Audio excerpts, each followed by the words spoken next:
Don't you dare buy a property without understanding this title document we're about to share with you. On today's episode of Things You Need to Know About Real Estate, we are going to be enlightening you on the different title documents. And with me here, we have Barrister Teju of Lexilegal Advisory Services that is going to be running us through the different title documents and the best one you should go with when buying your next or your first property. Thank you so much, Barrister Teju, for honoring our invite. And please, in very few minutes, I want you to run us through the different title documents and, properly advise our viewers out there that want to buy a property. Thank you, sir. Well, thank you for having me. All right, so for the purpose of the prep itself, I'll quickly walk through the different titles we have. So first, let me say, to discuss titles. Titles derive its validity from the type of land tenure system we operate in the country. And there are two major land tenure systems, which is the freehold and the leasehold. So, but in Nigeria, we operate the leasehold system. And by virtue of the leasehold system, it means that individuals do not own land. So every land in the state belongs to the governor of that particular state, part of the Land Use Act. Which is the law that guides the ownership and possession like that in Nigeria. So under that system, it says we now see that it's a leasehold system. That means the governor owns the land, but people will definitely have use of that land because the governor owns that land and owns it in trust for the people. So in that instance, when the governor now wants to assign that land to someone, what he issues out is a certificate of occupancy. So that's the first type of land titles we will talk about. So certificate of occupancy, as the name implies, is that the governor is granting you occupancy rights. Remember we said the governor owns the land, so you cannot own the land. So the governor gives you an occupancy right, which is evidenced by a certificate of occupancy. So basically, title basically means proof of ownership, proof of occupancy.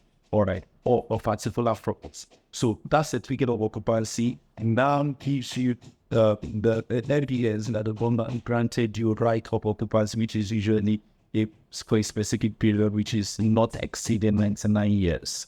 If you look at the typical CO document. Then the second type of title we have is the governor's consent. Remember, I said that governor owns the land and gives you an occupancy right on that land.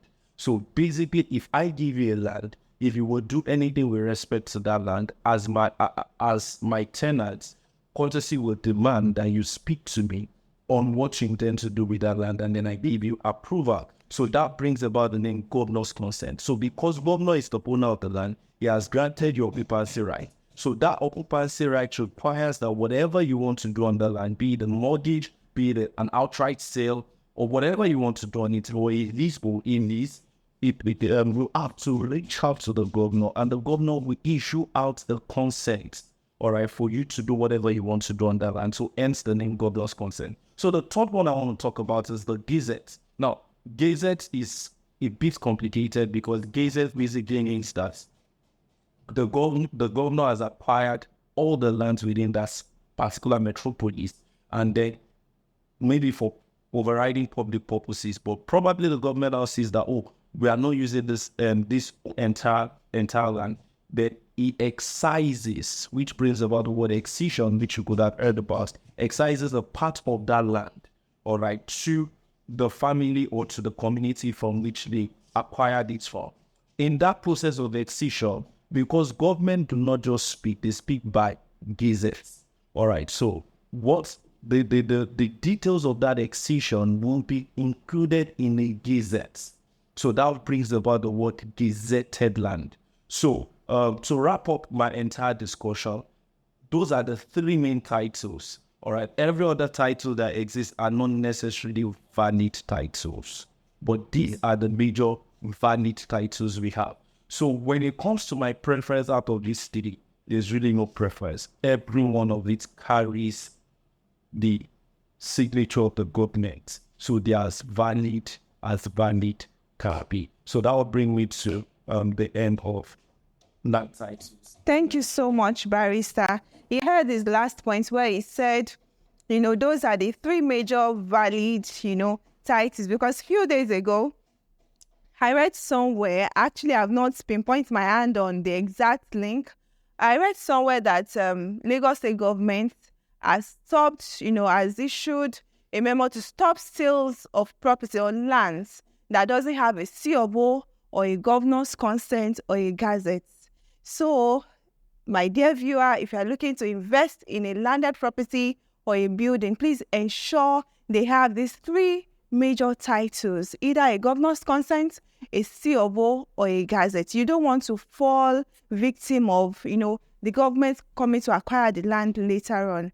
A freehold can become an acquired land later on. So watch out and be very, very careful. And that's why we at Wing Covers Realty, with the help of our legal, our barrister here, because he's also our partner lawyer, we ensure that we don't just give out any property, to the public for sales and all of that. We give you properties that have genuine title. So you can rest on us, you can depend on us, to get genuine properties that will give you peace of mind and give you high returns on your investments, in the short time possible. So don't forget, call us, send us a DM for more details on our available properties. Thank you.